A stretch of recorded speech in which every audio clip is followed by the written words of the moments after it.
Minimalism meets frugality. Discover how downsizing your possessions can help you save money and simplify your life. So, are you ready to get started with making huge savings this month?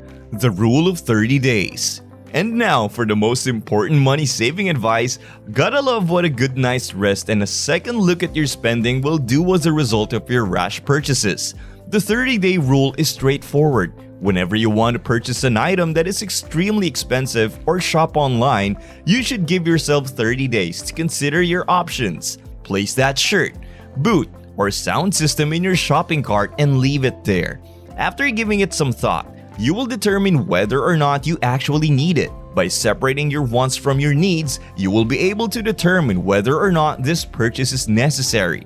While you may initially believe that purchasing the item in question will make your life complete, you may discover that your money would be better spent elsewhere. If the item cannot wait for a month, try waiting for a better deal. Get yourself organized before going. Have you ever gone to the grocery store, bought what you needed, and then left without buying anything else? If so, how often does this happen? The answer is probably not, and you are not to blame for it, even though supermarkets work hard on luring their customers in with carefully studied product placements and undeniable sales. There is a way to resist the siren that is a supermarket, and it's cooling. Before leaving the house, prepare for the grocery shopping you're about to do. This can be a week-long thing. Every time you notice you are running low on something, write it down.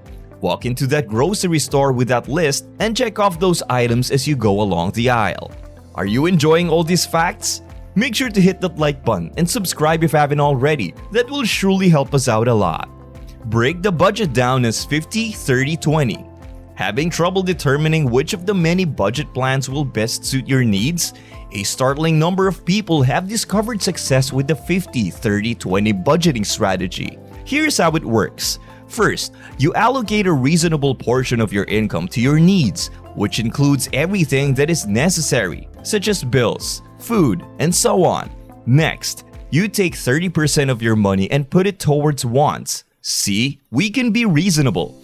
Finally, you set aside the remaining 20% of your money for savings. Put 20% of your pay into savings and make modifications as necessary as you go along. Cancel cable. Even though most people do not use cable anymore, this is a reminder to stay away from it as much as possible. Pack a lunch. It is annoying to prepare a packed lunch before work, but it saves a lot of money. Simple lunches like hummus, veggies, and crackers or a sandwich wrap that only takes a few minutes to make are the best. Side hustles. Depending on what is going on, getting a flexible part-time job like driving an Uber or Instacart can really help you save money and make more money. Extra tip: the money you make from a side job should only be used for savings. Borrow books. Reading is a great hobby, and you can save even more money by borrowing books. You can go to the library, but you can also use free online libraries to get digital books if you want to. Be frugal and responsible. You would be surprised at how frequently people live beyond their means rather than within it, which, to put it mildly, means that the lifestyle they lead is not compatible with the money they are bringing in. This includes dining out more frequently than at home, purchasing pricey gifts, indulging in some even more expensive gifts, and going into debt in an effort to maintain this unattainable way of living. The first tip for saving money is to determine where your expenses are the highest. Reconsider your morning coffee. That morning coffee is seductive, but reconsider. There, everyone has been. The sole highlight of your morning will probably be that Starbucks coffee as you rush out the door and head to a job that will likely occupy all of your focus for the foreseeable future. In retrospect, that coffee cup with the paper straw and plastic cup may not seem like a major hiccup in your money saving scheme, but the expenses pile up. Here's another Warren Buffett example.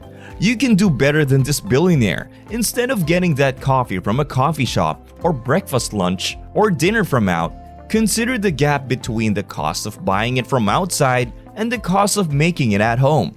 Every day he has breakfast worth no more than $3.50. He actually often goes to McDonald's to get that $2.51 two sausage patties meal and gets himself a Coke instead. Use cash instead of credit. Using your credit card for everything will only hurt you in the long run. There is no substitute for paying cash. It is also tempting to just whip out that glittering credit card anytime you make a purchase because it is much more simpler. For the last time, I will mention that Warren Buffett is the better choice, but what difference does that make if money is still the same? Good old paper, cold hard cash. Technically, yes, but it is more about your mindset. Real cash, which you keep in your wallet and account before handing over, is tangible. You are conscious of every dollar and its weight in your pocket. At some point during the day, you will tap out and realize that you do not have enough cash on you, which is actually a good thing. However, if you use credit card, there is little to nothing to prevent you from simply spending money that you do not have. Make your spending and saving. Annualizing your spending and savings is one of the most effective ways to get the hang of this quickly, and bonus to notice quantifiable progress and feel that satisfaction when you know you are on track. First, sit down and picture just what is exactly you are saving for, such as a car, a house, personal security, and kitty corner money. Then, annualize your spending and saving to see how much progress you have made and how much satisfaction you have felt when you know you're put aside a certain amount of money every month, every 3 months, and so on, until you reach the amount you want to have saved by the end of the year. Having a timeline in place makes it slightly simpler to save money, and it helps you save money in both directions. Figure out how much money you spend over the course of a year. For instance, if you buy snacks that cost more than $30 per week, add up how much money that amounts to over the course of a year. Take holidays at home. The charming term staycation is making a comeback. It is summertime, the living is easy, and the beach is just calling your name. Or Paris, or Italy, depending on your taste. The first step in saving money is to take a step back and hold a staycation for yourself. To prevent burnout at work, it is advised that you actually do take vacations. After all, you are not expected to be a machine. But to have a vacation, you do not need to spend thousands upon thousands of dollars. You can just sit back and relax at your home itself, so as to cut down your annual expenditure that actually need not to happen. Reduce your power consumption. It is shocking how nonchalant we can unknowingly be about this aspect of spending that can easily be cut down on. There were a ton of different choices we can also make to lower our power bills, such as using fans instead of air conditioning. As it turns out, the adults in our childhoods were right all along. It is the right thing to turn off every light, fan, or AC if you're planning to leave the room for a long time. It is not just simply being neurotic or cheap, it is just a practically good practice. Wants put aside for your needs. As Selena Gomez stated in her song, there is a difference between a want and a need. If you actually take a look at your list of expenses, you will find that a lot of wants have snuck their way into the needs section. Differentiating between wants and needs is essential for saving money. Do you really need to go to that concert? Do you really need to try out that new sushi restaurant? Do you really need to pay for subscriptions that you rarely read or watch? Etc.